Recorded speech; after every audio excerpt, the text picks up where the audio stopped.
All right. So this week's guest is Colonel Douglas Macgregor. He is a retired Army colonel and a former senior Pentagon advisor. And we're going to speak to him about the latest in the proxy war in Ukraine.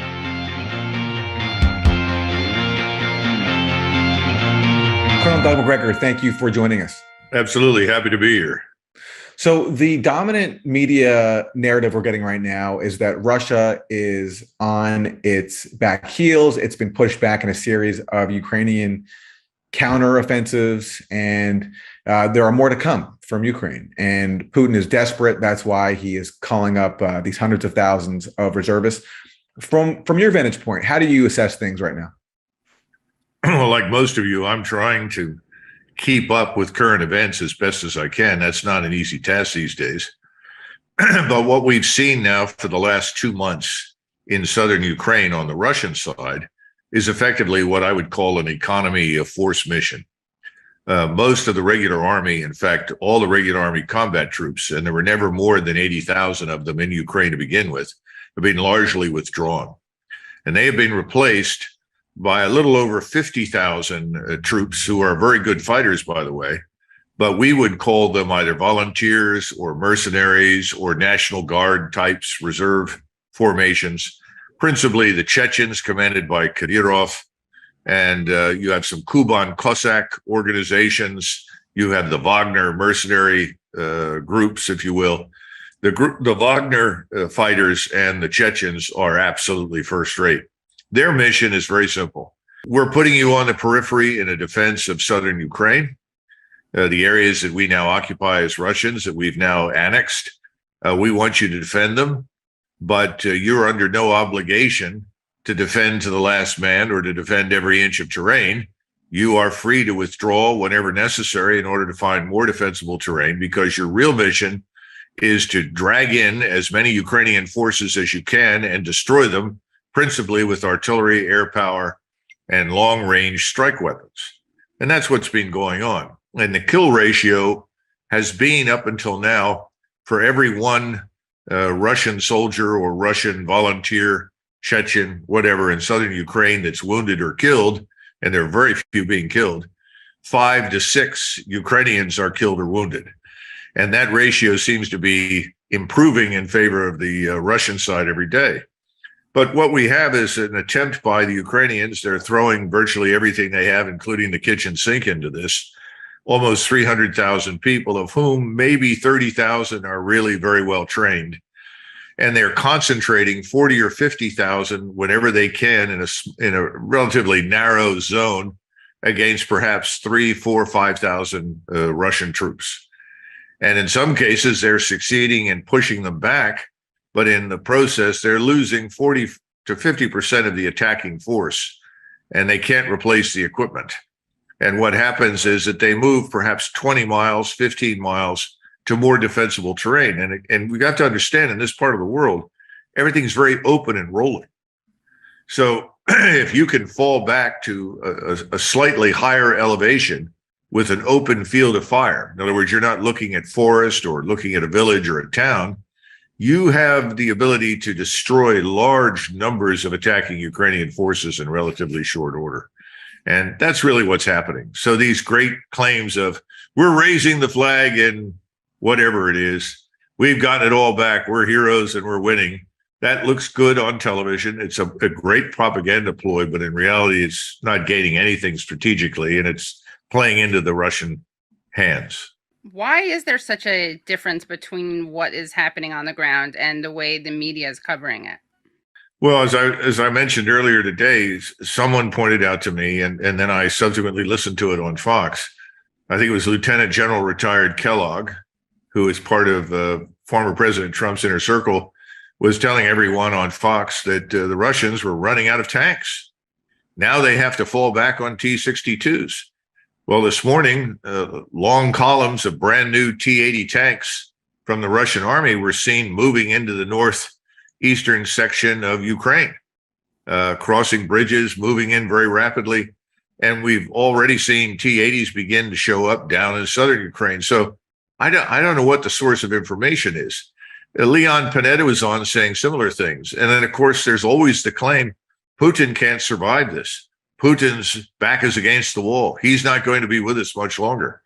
Of course, they also said that about Assad in Syria, and we've heard that about the leadership in Tehran. But in this case, it's particularly absurd because from inside Russia, the picture is very, very different. He's not only popular, and he really is popular in the high 80s right now, he's probably been stronger than ever. The only anger directed at President Putin is the feeling among Russians that he's taken too long to attack decisively. They haven't understood his rationale for the way things have been going for the last several months. And their attitude is, sure, this is a brother Slavic country. We understand that. But these people deserve the worst. Look what they've done to us, and so forth and so on. So the population is actually far more aggressive, if you will, in its attitudes and readiness to fight than, frankly, the president has been. But I think that is changing now because this economy of force mission will probably continue until the ground freezes. And the forces being assembled in Belarusia and in Western Russia are enormous. And they include a lot of armaments that we haven't seen before, vast numbers of Iskander missile launchers and Iskander missiles. And that when that lands and it has a precision guided warhead of over 1,000 pounds TNT equivalent, it registers on the Richter scale. So these things are being masked. The Air Force is being masked. And he recently this morning gave instructions, according to British intelligence, that they were to disable or destroy satellites over Ukraine. He wouldn't tolerate any more satellites working for the Ukrainian armed forces. Now, hopefully, that doesn't include American satellites, but it's not a secret that if they're up there and they are immediately over Ukraine inside the Ukrainian battle space, they could be shot down.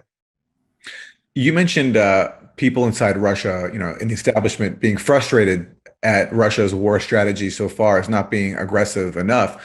And there was an article recently in the New York Times which said that Western officials are baffled at how Putin has not escalated the war so far. So what is your understanding of what Russia's strategy has been so far? And how does that hold up with how you expected Russia to wage this war?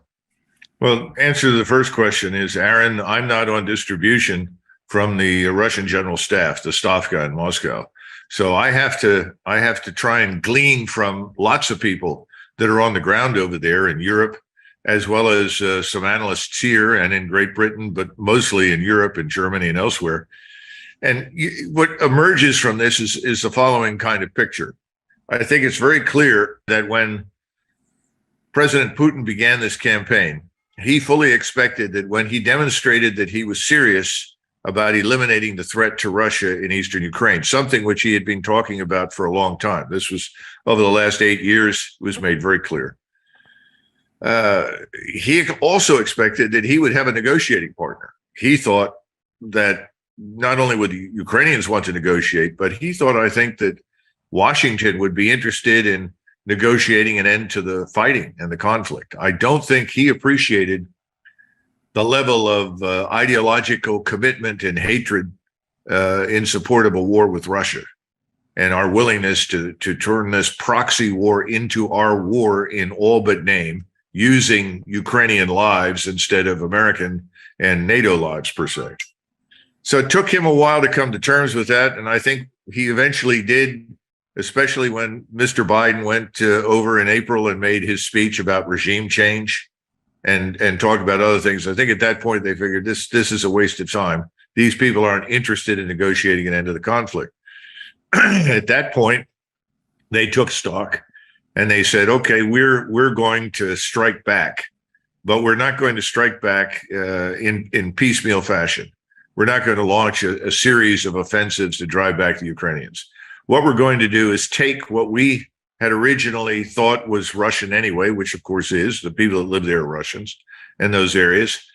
Then we are going to build up for a major offensive. If they will not cooperate, if they will not recognize the legitimacy of our position, then we will launch it and we will terminate this conflict on our terms. Well, you got to keep in mind that this is a theater that's almost 800 miles deep and certainly 500-600 miles wide. It's a vast area. that requires a lot of time to position forces, move forces. This applies to Ukrainians. It applies to the Russians. And now I think what we are on the verge of seeing is this major offensive. He may actually approach the Ukrainians one more time. And then if he has no success and no one will talk, I think he's going to unloose hell, frankly. And we're going to see a very different Russian military establishment doing things that, frankly, people like me and others thought they would do much earlier. But again, the man did not want to kill civilians, contrary to what is said in the West. He didn't want to damage lots of infrastructure. His view was, we want to live with Ukrainians when this is over. So we want minimal damage. We want early talks and negotiations. It all failed. No longer matters. If there's no final willingness to talk, then I think we will see what I and others thought would happen early on, a massive, uninterrupted, devastating assault throughout the country. And then, by the way, that's what that Times article says, quoting these U.S. officials saying that they fear that the most dangerous moments are yet to come. And they've noted that Russia has avoided attacking major civilian infrastructure. And they're worried, that, as you are, that will run out. But go ahead, Katie. Yeah, well, two questions. But the first one is that it seems like people aren't talking about the fact, two things, that Zelensky has said that he will negotiate, but not with Putin, right? He'll negotiate with a new president, with another president. Let's talk about that first, then I'll ask you another question. But what are your thoughts on that announcement? And it doesn't seem to be getting that much coverage in the United States, at least. The United States. When was that announcement made, Katie? Because I haven't heard that. He just said it. He just signed a decree saying that Ukraine will not negotiate with Russia if Putin is in power. I see. Yeah. Well, that's just as good as saying I'm not going to negotiate, because obviously Mr. Putin isn't going anywhere. And the expectation that he would step aside or go somewhere else is absurd. So that's kind of a meaningless gesture. So that's the answer to your first question. I don't know why the man would say that. A very foolish position to take. It makes talks impossible. And also, what do you think about the possibility of nuclear war? Non-existent unless we employ a nuclear weapon. There is no evidence of the Russians preparing to use nuclear weapons whatsoever. No nuclear warheads in sight, nothing being moved forward, out of the question. Putin has repeatedly said, even though the West does not bother listening to the man, and that's one of our problems, that nuclear weapons are exclusively for retaliatory purposes. In other words, if we are struck with a nuclear weapon, we will retaliate. So the notion that he has any plans for that is ridiculous. Secondly, if he's ever used more than 20% of his ground force, and we haven't even looked at the Air Force and the rocket forces and everything else he has at his disposal, what makes anyone think that he would feel the need to use a nuclear weapon? I don't think he does. Today, the conventional armaments at his disposal, these warheads on these missiles and rockets, are so devastating and so precise, there's no longer a requirement for a nuclear warhead. Remember that originally, nuclear warheads were developed by the Russians and ultimately by us because we wanted to be sure to destroy the enemy, and we did not have precision. So you needed a large blast area to be sure that you would actually hit something that mattered. That's been passé for years, and the Russians have said so in their doctrine. So the age of precision-guided munitions and space-based intelligence and instantaneous communications is with us. So that sort of thing is not needed. Now, what are we going to do? Well, we have people in Washington with loose tongues and, making dumb comments about limited nuclear war. I'm shocked when I hear it. I can't believe it. It's insane. And one of the things that I opposed, but I couldn't do anything about it, was that during the last year of the Trump administration, he signed a defense bill that authorized people to build so-called tactical nuclear weapons. And I know that President Trump was not comfortable with it, but he wasn't prepared to veto the whole bill. That's usually how these kinds of things are packaged. Make it impossible to veto the bill, because if you do, you're going to hurt all sorts of other programs and nobody wants to hurt them. I think it was a mistake. I think he should have. And one thing the Democrats have gotten right, I'm talking about the Democrats on the Hill and the House and the Senate, who've been sadly very silent on this matter, is there's no such thing as a limited nuclear war. I mean, the whole thing is just crazy. We'll launch a low-yield nuclear warhead of less than 5 kilotons. Don't worry, the other side will understand. Well, that's absurd. A nuclear detonation goes off in your backyard. You trigger something in eastern Ukraine where there's a Russian concentration with a tactical nuclear weapon. And what do they think in Moscow? Oh, my God, we better launch a first strike or we'll lose our arsenal. And what have you got? Armageddon. It's insane. It needs to stop. And, no one is exercising, in my judgment, proper restraint in this regard. Someone in the White House should say, forget it. It's not on the table, out of the question. We haven't heard that, though. And I know that if Trump were there, that's something he would definitely say. Why do you think we haven't heard that? Why do you think they're not doing that? There are people who think that they can bully Russia. I mean, this whole thing began because people were confident for the last 20 years that Russia was weak and Russia could be bullied into whatever we wanted them to do. And once we had established all these globalist ideologues who are in league with the neocons who have been trying to use American military power for 30 years to effectively dominate the world, and you have the globalists who also want to make our financial system a permanent feature of life for everyone on the planet by bullying them with the financial system. You put those things together, and I think their attitude is, well, he needs to understand that we're ready to use it. But anybody who knows anything about the Russians knows that that's a very bad idea. The Russians aren't going to be bullied. It'll have the exact opposite effect. Doug, what does globalist mean? Is it similar to neoliberal? I mean, we hear the term a lot, but I'm not quite sure what actually is meant by that. I think that's an excellent question, because globalism started out as something different from what we are referring to right now. People saw globalism, the idea that you would have uninterrupted commerce across borders, the passage of information back and forth across borders would produce a good thing. Over time, we discovered that the World Bank, which is also one of our instruments, was dictating to people in Nicaragua and in Bhutan and parts of India what crops they would grow. We were dictating to people whether or not they would drill for natural gas or oil or coal. And then we set out with this massive green energy business. So the globalism that started out as effectively a potentially good thing rapidly transformed into something bad. And then, of course, we watched our manufacturing base leave the country. And that started in the 80s, by the way, under Reagan. And it just accelerated through the 90s. And we said, well, this is globalism. But that became a very hard pill to swallow for someone in upstate New York that used to manufacture something in a factory in Rochester who now has no job. Again, this was the debate in 2016 when Trump ran for office, because he realized that and he said, I'm going to repatriate the industries. He had some success, but not enough. There were too many people that were profiting then and still profit now from this disaster. So that's part of it. This war. For which nobody voted. I mean, when's the last time somebody asked the United States, let's have a plebiscite? How many people here think we should, potentially go to war in Eastern Europe against the Russians on behalf of Ukraine?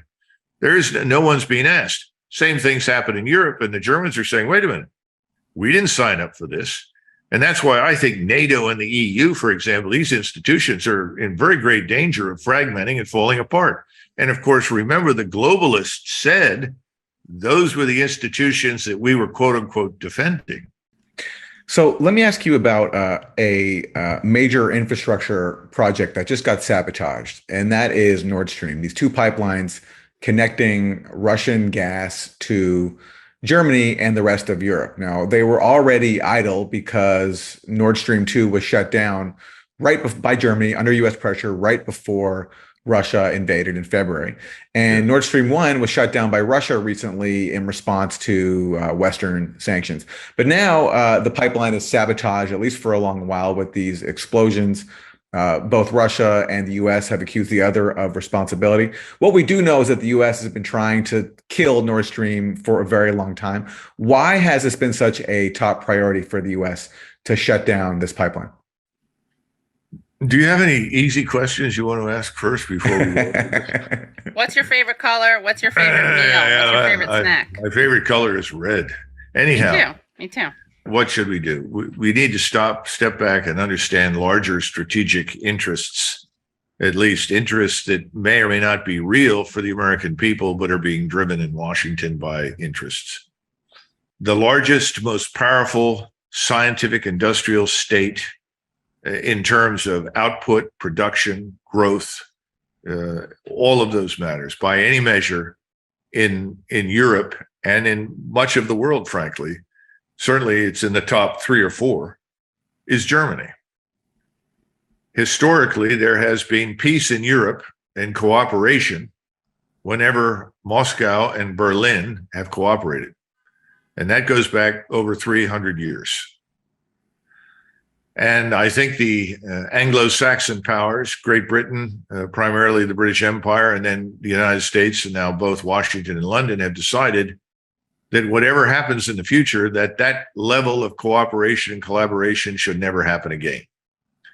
And so there is this underlying notion, not just that the Germans were benefiting from cheap natural gas in their manufacturing and industrial facilities, because they were.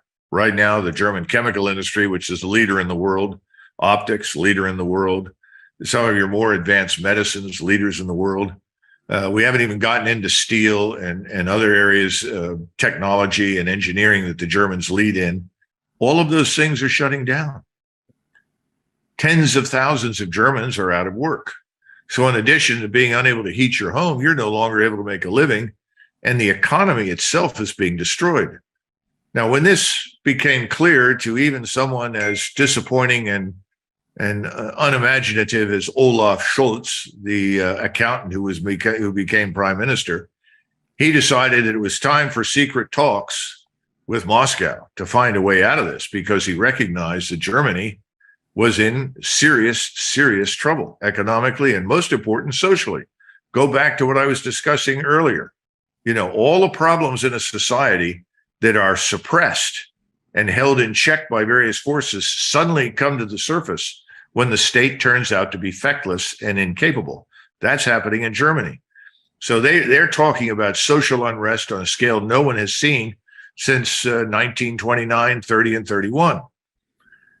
Unsurprisingly, we found out about these talks. And there is a theory, and I cannot prove it, and I have no facts to support it other than my knowledge of these talks and interests, that we decided to act, whether we did it or the United Kingdom's Royal Navy did it, or the Poles did it with assistance from the Royal Navy or from us. I have no idea.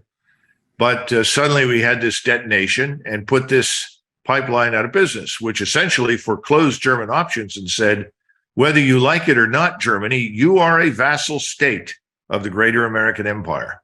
You will do as you are told. You will stand fast and hold the line as we pursue this fight with Russia. Now, here's a piece of news I just received, and I don't know if this is right or not, but I received a tweet from Germany this morning indicating that someone in the German government, I don't know who it was, has said that the Nord Stream pipeline that was damaged can be repaired. And if that's true, I'm sure the Danes, the Germans, Dutch, and others will all be interested in repairing it.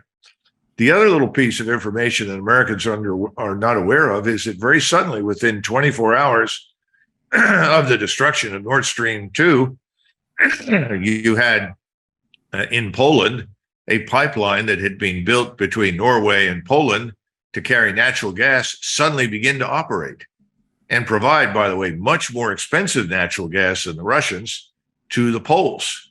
And at the same time, the Poles, out of the blue, decided that they want trillions of dollars of reparations from the Germans. And this is decades after these issues were settled by Germany in the 1960s and 70s with all of the states that were injured by the German military during World War II. So it's very odd to see this strange convergence of various activities right in the aftermath of this Nord Stream 2 destruction. In any case, it's a disaster for Germany. It's a disaster for Central Europe. And this disaster is having an impact elsewhere.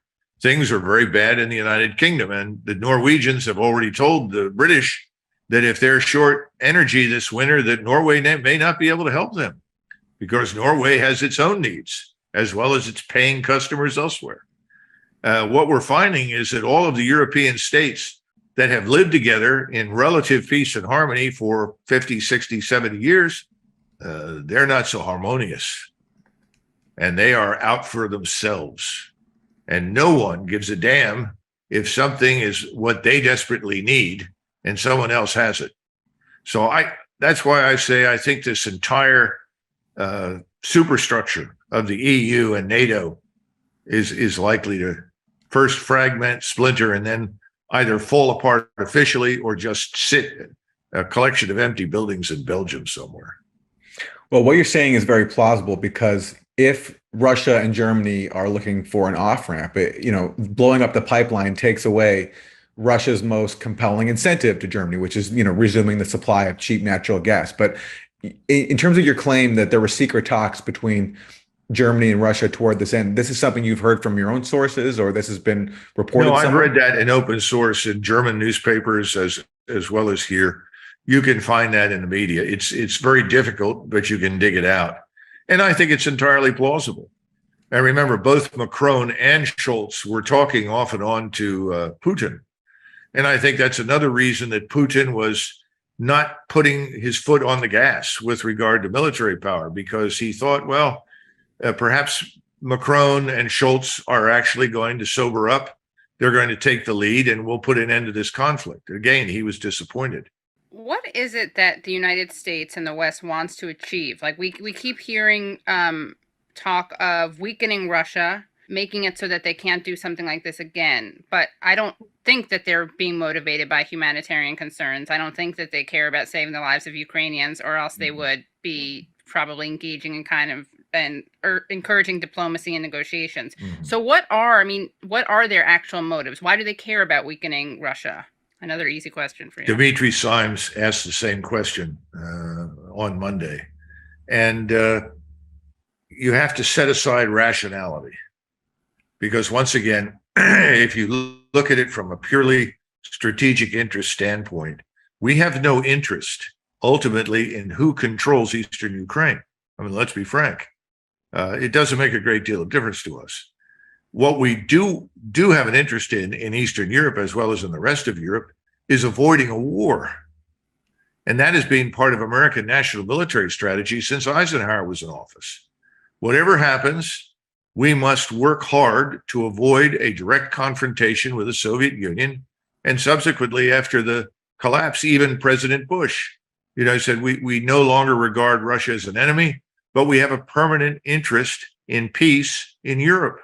Well, of course we do, because at the end of the day, prosperity depends on order and peace. You can't have prosperity without it. And we have always been preeminently interested as a commercial power in prosperity. So logically, none of this makes any sense. So I have to set that aside.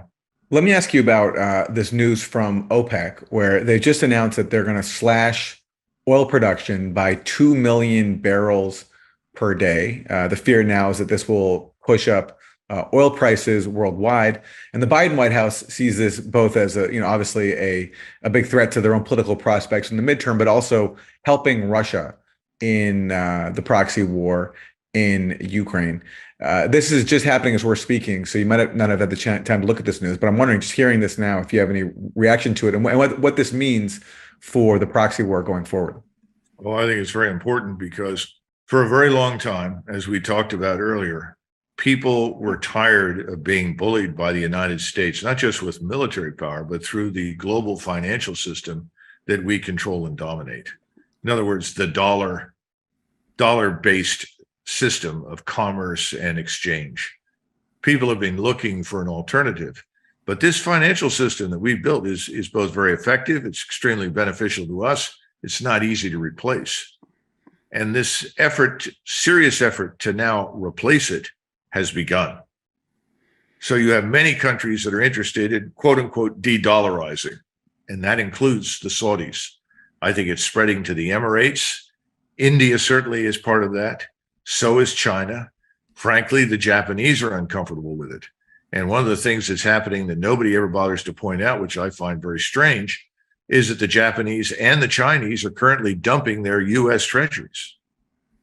That should be taken as a very serious matter, because the assumption is that people will always buy our debt, but that's no longer true. So the Fed has been buying up portions of our debt for a very long time. We're going to get to the point where no one wants to buy our debt. Then you're in trouble, because we can't finance ourselves. And since we have no manufacturing base, we don't build anything anymore or produce anything anymore other than some military equipment. How do we survive it? So I think all of these things are connected, and the Saudis have made it very clear that they are happy to do business with the Russians in rubles, with the Chinese in yuan.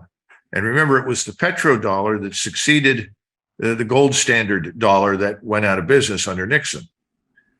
If the petrodollar goes under, what have we got left? Now, I'm not saying all of this happens immediately, but I think it's closer than we think. And I think we're going to see more and more alternatives to the current global financial system and its institutions emerge. And I think the Russians, the Chinese, the Indians in particular, the Brazilians, and many others around the world are cooperating right now to achieve that end. And that's something that should concern us. So I think it's a very dangerous set of circumstances emerging. I don't think we're in control anymore, Aaron. I don't think the Bush administration is in control at all. Biden, yeah. And I think most Americans are figuring it out. So pretty soon, people are going to say, well, who's in charge? Who's in control? How does this happen? Well, listen, going back to President Trump for a second, who you mentioned earlier. Yeah. He is one of the few Western leaders, current and former, who have called for diplomacy with Russia to end this crisis. At the same time, though, I think you can make the case that a lot of his policies when he was in office helped lead to this crisis. He escalated the effort to kill the Nord Stream pipelines by imposing sanctions on the pipeline and trying to, pressure Germany to stop it. He killed some really important arms control treaties, the INF Treaty, which had eliminated an entire class of nuclear weapons with the U.S. and Russia. He killed that treaty, also the Open Skies Treaty. And he sent weapons to Ukraine that Obama refused to send back when he was in office, because Obama apparently didn't want to further inflame the proxy war that he started with the 2014 Maidan coup, and also was worried about arming neo-Nazis. But so Trump did all this when he was in office. And I'm wondering, how did Trump go from on the campaign trail calling for cooperation with Russia, a stance that he got bitterly attacked for and really investigated as a Russian asset for with the Russiagate nonsense? How did he go from that to having all these policies that I think have helped bring us this crisis today? Well, I'm glad that you mentioned President Obama, because Obama and Trump in many ways are two sides of the same coin. Now, let me explain that. President Obama, when he ran for office, made a number of statements about foreign policy, about his intentions and how he thought the world should be. And of course, those reflected some of the views he expressed while he was in the Senate. Almost all of the people that were with him during the campaign magically disappeared after the campaign ended and he was elected. Larry Summers was never his economics advisor. You start going down the list of people, all the people that show up to govern do not include any of the people that were key players in his so-called brain trust. Well, you had a similar phenomenon with Trump. Trump shows up and he has a meeting with the Republican National Committee, a day or two after the election in the Golden Tower there in New York City. And they come in, and of course, Donald Trump is delighted. He's won the election. I'm not even sure he thought he was going to win it at the time, and he was happily surprised when he did. And they say, well, congratulations, and we want to help you. We'll be happy to retire your campaign debt. But there are some things that we would like. We would like to staff your personnel office in the White House. And we have a list of people that we would like to incorporate into your administration. And Donald Trump said, well, of course, fine, let's do that. And he ended up exactly as Obama did. And he had people working in his White House, people occupying cabinet posts that were absolutely opposed to him and everything he wanted to do. And when he was challenged by this, he made a fatal mistake. He let them stay. You know, President Eisenhower was asked by JFK right after the inauguration, Mr. President, or I think he said General Eisenhower, do you have any recommendations for me? And Eisenhower said, yes, I do, Mr. President. He said, be a good butcher. And Jack Kennedy sort of stood back, his eyes wide, and he said, what do you mean? He said, the most important thing you will do as president is identify people who lie to you, people who fail to do what you tell them to do, people who are disloyal, and firing them, getting rid of them quickly and effectively. And if you can't do that, Mr. President, then you better find someone who can do it for you. That's your number one job. Well, Jack Kennedy found out the hard way. It was a place called the Bay of Pigs. You'll recall that. And Yep. What did he do? He sent the CIA director packing and cleaned that place out. Later on, he had problems with the Joint Chiefs. We know what happened during the Cuban Missile Crisis. There were lots of advocates for bombs away. My point to you is Trump didn't do that. And when he finally figured out what was going on and truly grasped it, it was too late. Too much damage had been done. And he had lots of Republicans coming over from the side. We're for you. We're with you. You know, Mitch McConnell, Tom Cotton, Cruz, go down the list. And we want to support you, but this is really important to us. And if you'll go along with us on this, then we'll do this and this for you. Complete nonsense. Never worked. So those presidents are gone. And we are in a terrible mess as a result of things that were acts of omission more than they were acts of commission. Does that make sense? Absolutely. Absolutely. And it's interesting, the continuity between Obama and Trump that you point out. And there's a story of basically Obama picking his cabinet based on a list that was drawn up by a Citibank executive or something like that. And so it's interesting that there's a parallel there between, two candidates. Do you know that the person that was advising Donald Trump, he was told to call this man for good advice on whom he should pick? Bob Gates. Yeah. Are you kidding? That's the last man in the world I would have asked any advice of. So how do you get how do you get Rex Tillerson? How do you get these people? There you go. Why was Bob Gates such a poor choice of judgment, you think? He's the former defense secretary. Yeah, but he just what did Bob Gates do that made any sense? Whether it's the F-35 or let's bomb Syria, let's attack another country, let's go after the following places, let's surge in Iraq, let's surge in Syria. I mean, absurd. When people knew from vast experience, people that were on the scene at times, this is going to change anything. It's sort of like the people that have been trying to tell Zelensky, you need to halt these counterattacks. We're losing too many people. We're losing too much equipment. We're not gaining enough to justify these attacks. And he's not listening. He will not listen. Well, turning to that, back to the situation on the ground in Ukraine, how much of a difference have NATO weapons meant? And not just during this war itself. I mean, the billions of dollars that have been allocated. I think the figure now officially from Congress is at least $66 billion spent by the U.S. officially on the proxy war in Ukraine. But also the previous 8 years of NATO training Ukrainian soldiers, tens of thousands of soldiers in Ukraine trained by the U.S. and NATO allies instead of Ukraine. How much of a difference has all of that made to this current war? I think it has made a profound difference in some areas and not so much difference in others. Let me give you a quick example.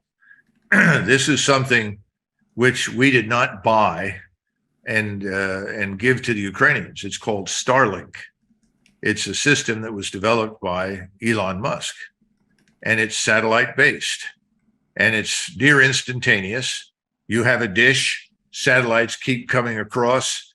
You are communicating, planning, coordinating operations on the ground with the use of nonstop satellite based communications and interaction that allow you to plan and execute operations on the fly. That has helped enormously. And that was provided, as I said, by Elon Musk. The Javelin initially was touted as the wonder weapon. but we know that hundreds of the wonder weapons were actually captured by the Russians. And as soon as the Russians figured out, as frequently happens with a new weapon, what the danger was and how to treat it and how to respond to it, it ceased to be a wonder weapon. In other words, any weapon you implement that's new, there's a very short half-life for that weapon to have an impact, after which the enemy discovers what it is, how to counter it, and moves on. So I think a lot of these weapons have been very good for a short period of time, but they haven't fundamentally changed the strategic equation. And there's only so much that you can train people to do. We've had, 8 years of a steady NATO, primarily US, UK, British, some German, some French, Canadian training. But it starts with a small group, and then you get a larger group, and it continues to grow. By the time the Russians moved in with roughly 150,000 men, of whom 80,000 were combat troops, they faced a force of 600,000 Ukrainians. So the Russians were always outnumbered. But the Ukrainians were also advised to do some things that weren't very smart. One of which was move into these cities and urban areas, immobilize yourself in defense, and fight it out. Well, the problem with that is that your opponent can sit down, light up a camel, take his time, cut you off, cut off your water, cut off your electricity, isolate you, and then grind you down, which is exactly what happened to most of these places. That was not a good strategy. And now that strategy has become fight for every inch of ground, which is another loser historically for any army that tries to do it. Ground is only valuable if it gives you an advantage. It's something you drive over and fly over. It has otherwise no value.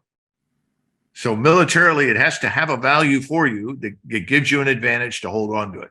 This is the problem with all these counterattacks. And that's why they're bleeding. So I would say that, yes, there were so many good things. I think in terms of leadership, the Ukrainians have done some very good things. And look, the Ukrainians have always been tough soldiers. This is not a new development. So are the Russians. By the way, the Chechens have been phenomenal in this fight. Absolutely phenomenal, which tracks with the history of Chechens, if you know anything about the Caucasus. The Russians are lucky they're on their side. But the bottom line is that did it change everything? Was it a game changer? No. Because armies are more than just a few years of investment and training. They are institutions. They grow over time. It's like our submarine fleet. The Chinese have tried to field a nuclear submarine fleet. Whenever one of their subs goes to sea, it never goes very far from the coast, and they're afraid they're going to lose it. Well, no surprise. Look how long it took us to build, field, develop, train, educate people to operate nuclear submarines. Decades. So I think you have to scale back your expectations of what military assistance can do. And I think it did many good things, but it was never going to be enough. Is that reasonable? Absolutely. Okay. You need to tell me if you want more. So I want to ask you your thoughts on a tweet that was recently tweeted out by, of all people, Elon Musk. Ukraine-Russia peace. Redo elections of annexed regions under UN supervision. Russia leaves if that is will of the people. Crimea formerly part of Russia, as it has been since 1783 until Khrushchev's mistake. Water supply to Crimea assured. Ukraine remains neutral. And of course, he's been very attacked over this. But what are your thoughts on that plan? Well, I think it's a reasonable plan, but we're not dealing with reasonable people. And the Ukrainians weren't willing to do any of that long before the war began. Remember, the two so-called breakaway autonomous republics, the people there are Russians, just as the people in Kherson are Russians. But Putin and the Russian government never demanded that those people join Russia. The Minsk Accords was his attempt to avoid a war. And remember, those were signed by Macron and Scholz and others, and they promised to implement them. They were never implemented. And what he wanted them to do was treat the Russians living on Ukrainian soil as equals. Allow them to be equal to other citizens, equal before the law. Allow them to speak their language, educate their children in Russian, open and maintain their churches. That's what he wanted. And that was unacceptable to Zelensky and the crew that was installed in 2014.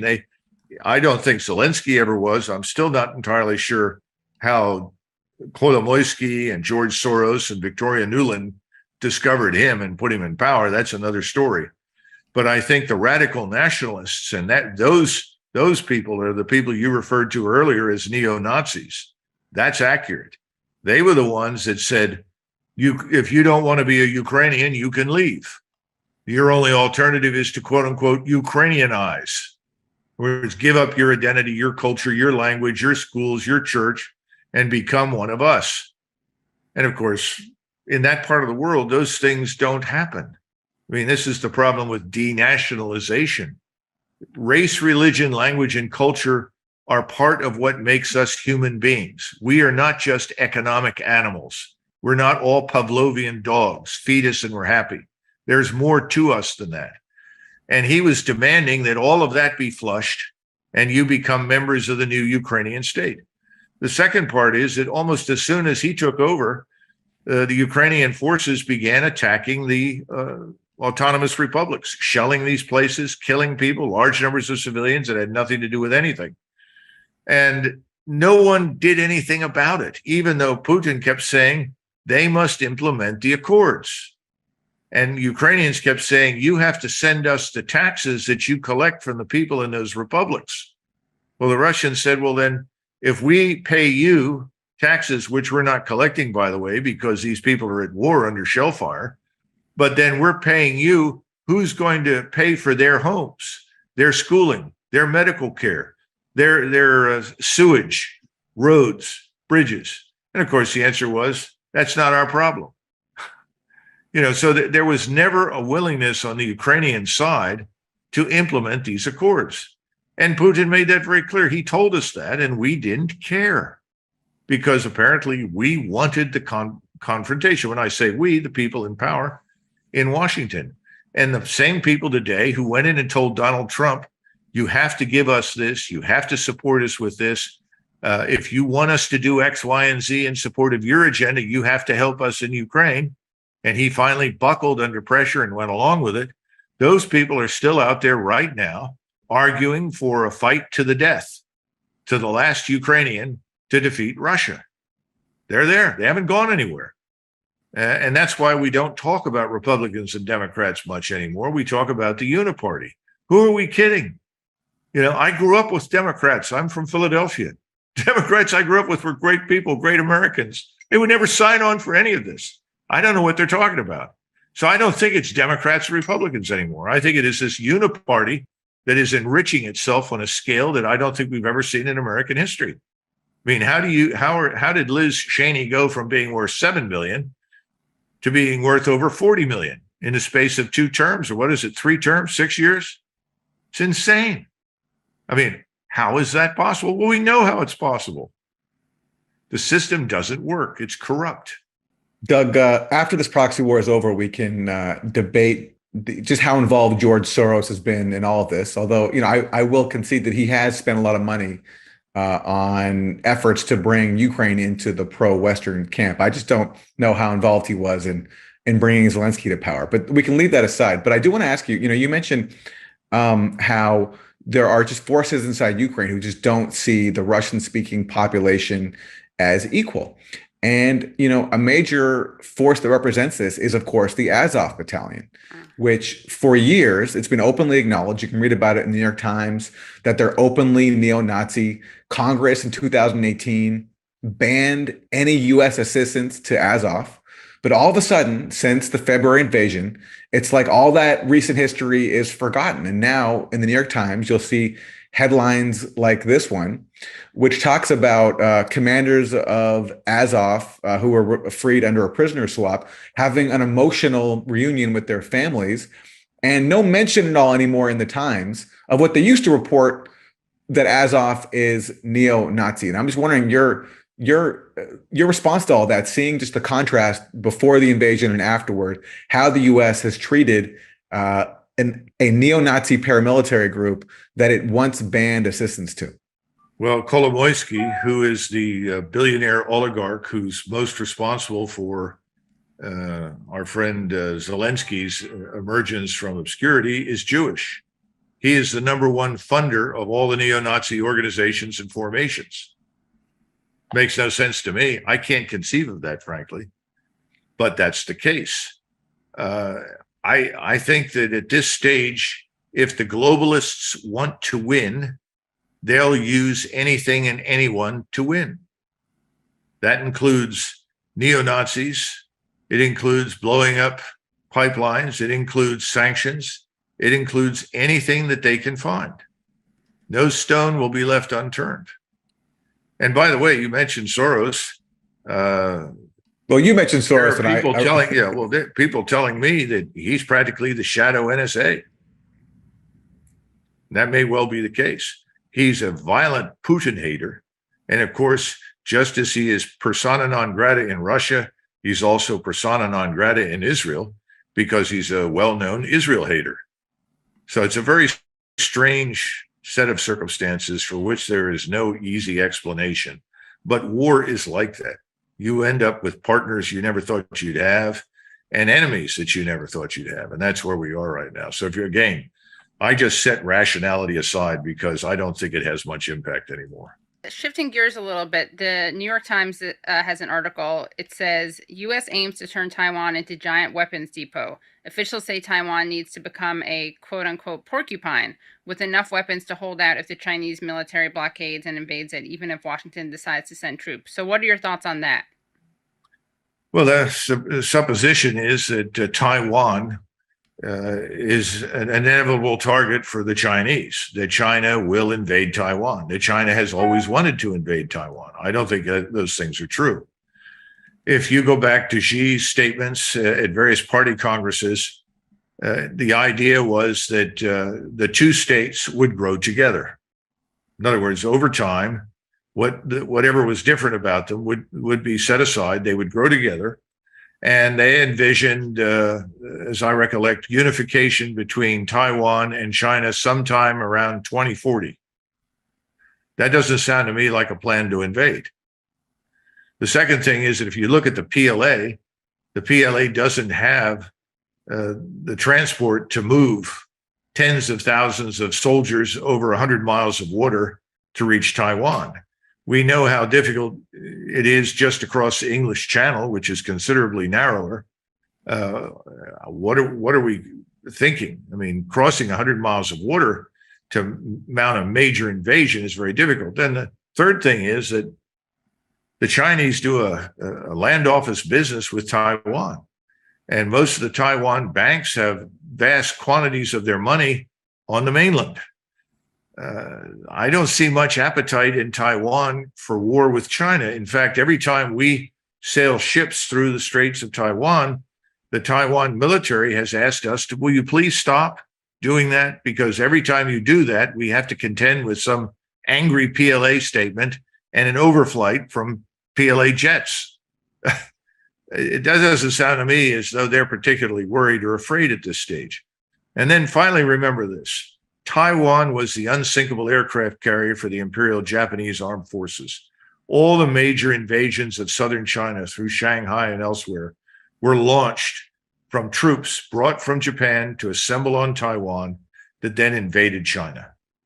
China will never tolerate foreign forces in control of Taiwan. The Japanese know that and will never send Japanese forces there, even though they're very friendly with and do a land office business with Taiwan. Both China, South Korea, and Japan are all dependent upon the microchip industry in Taiwan. It's a known fact. To a large extent, so are we. No one wants to interrupt that. No one wants to destroy that manufacturing base. So the question is, what could trigger a war? What would provoke China to take action? And that's very easy to explain. The presence of U.S. forces in strength on Taiwan, because their assumption is if we bring forces, we plan to invade. And if we put missiles there, it's over. Then China will level Taiwan if it has to, thinking that if they do not, they will be the victims of the United States as they were of Imperial Japan. And you have a similar obsession down in the South China Sea. The South China Sea was controlled for hundreds of years by the Royal Navy. they're not very happy to see the United States Navy control it, and they fear a potential blockade. And we're aggressive and hostile towards them. These so-called freedom of navigation operations, we're supposed to turn off all our radars. We're supposed to unload all of our guns. We frequently go blazing through there without doing those things. So, the question is, who's provocative here? And the Chinese have never stopped a commercial vessel, any, because the Chinese are desperately dependent upon the Strait of Malacca. Why would they blockade it? Why would they stop commerce? And doesn't anyone think that the Vietnamese would be very sensitive to all of this? And by the way, Vietnam has actually fortified and occupied more sandbars and turned them into islands than the PLA has from China. And guess what? Taiwan and mainland China both unanimously agree on all of the claims that are made by Beijing on territory and waters in the South China Sea. So for some reason, we're content to let our friends in Taiwan make outrageous claims, but China has to be punished and defeated militarily for making the same ones. Has it not occurred to anyone that this is another regional matter that really doesn't concern us as long as commerce flows? What interest do we have in the South China Sea? Do we want the oil and gas or the mineral wealth? Not particularly. I mean, if they invite our oil companies in there, they'll be happy to drill for them and charge them accordingly. But the point is, our only real interest in the South China Sea and the Strait of Malacca is the same: commerce. We just want to be able to use it, get through it. Everybody does. So there's no evidence that China wants to stop that. So I am baffled by all of that. Now, if you want to turn around and start talking about other things we don't like about the Chinese, well, we can spend hours talking about that. But the solution to the things we don't like is not necessarily a war. Hey, war is not the answer. That's a great place to leave it. Hot take. Yeah. Rarely is, but it sure seems popular these days. That's right. Well, Doug Macgregor, we really appreciate you spending your time with us, and thank you for your time and your insight. Okay, Aaron, thank you. And it was nice to meet you. You too. See you again soon. Bye-bye.